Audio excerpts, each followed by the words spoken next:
Getting our first test on how the area is going to be after a rain, which is good and bad. I would prefer it to have been done before we got a good rain, but it's good because we will be able to see where the water washes and goes, and is the barn going to be in a spot, as you can see the way they're building it up, that's going to be good for drainage, which to me, building this barn, the most important part is the drainage. So this rain is going to do a very good job in showing us what we're going to get.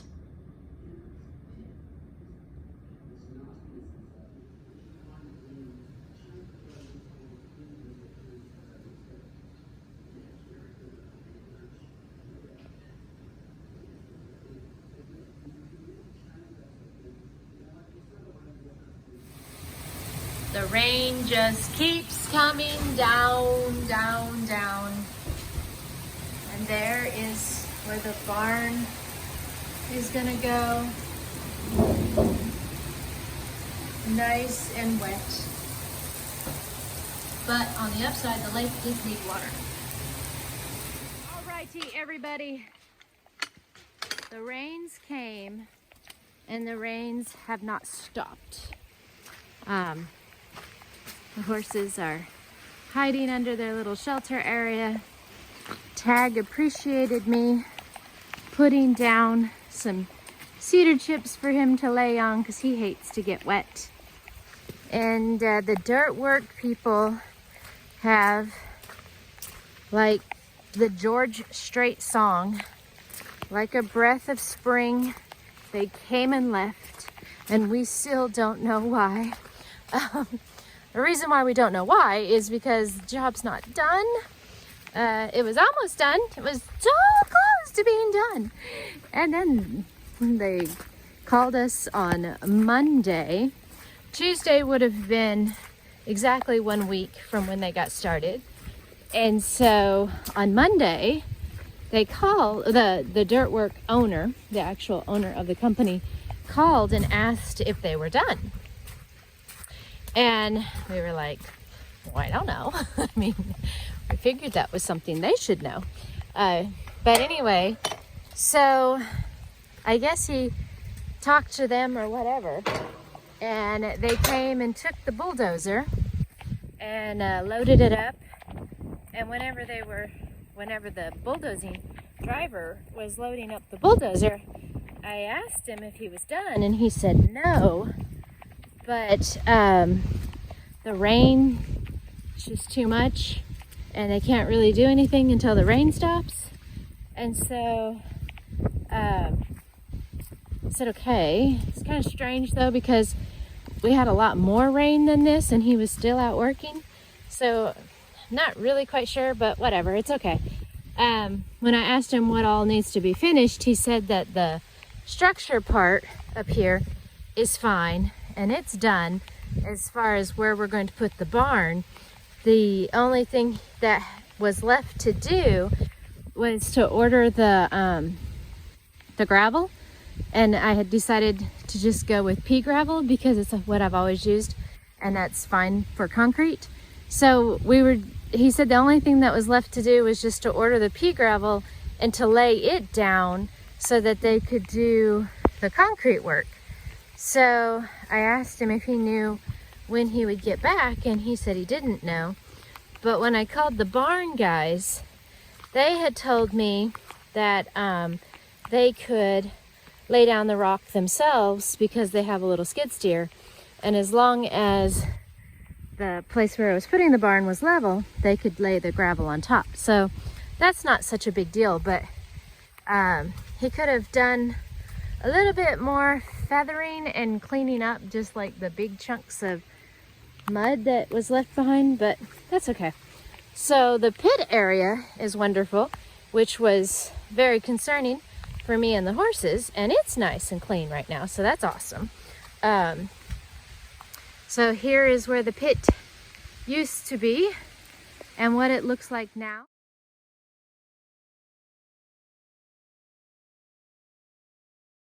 awesome.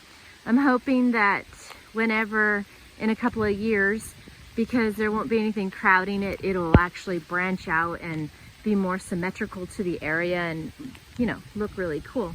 And I like willow trees. They're strong against the winds and stuff. But so anyway, that's the pit area.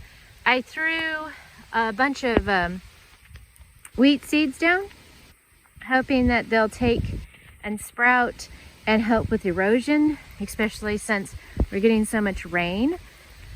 I think they'll sprout during this time of the year, but I don't know. I don't really know that much about agriculture as far as sprouting and germination and temperature of the soil and the outside. I'm not really sure.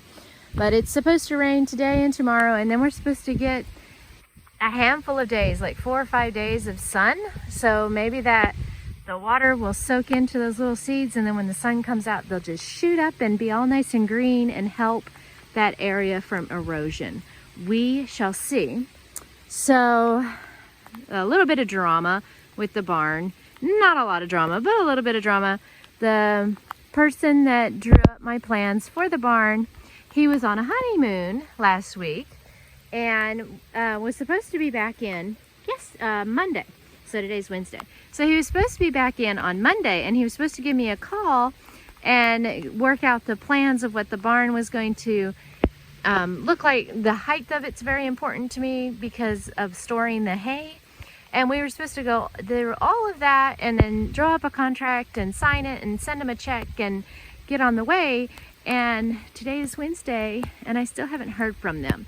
So I'm going to give them to the rest of this week, and if I don't hear from them by Friday, I will give them a call on Monday.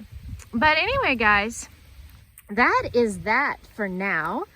I've decided for the moment to leave the horses in the small sacrifice area, even though I hate cooping them up, because we have all this area opened so that when the gravel trucks come, they can come through here because they can't fit through the gates. And the gravel truck's not a good idea to drive on Shabam Dam. So I don't really want to go through all of putting up the fence if the gravel trucks are going to come. And also when they get down and ready to do the construction, I know there's going to be nails and boards and tin and garbage, and I don't want the horses to get into that. So for now, I'm just keeping them in the sacrifice area and playing it by ear and seeing how it goes and how much time it's going to take for the barn people to get out here. If it's going to be a long time for them to get out, then I might make a temporary fence around this area so they can't get into where all the fresh dirt work has been done, but they'll be able to get down into the woods and back down to the meadow so they can stretch their legs and poop in other places instead of in one big pile that I have to clean every day. Anyway, that is all I've got for you guys today. Thank you so much for watching, and I'll keep you updated. Talk to you next time. Bye.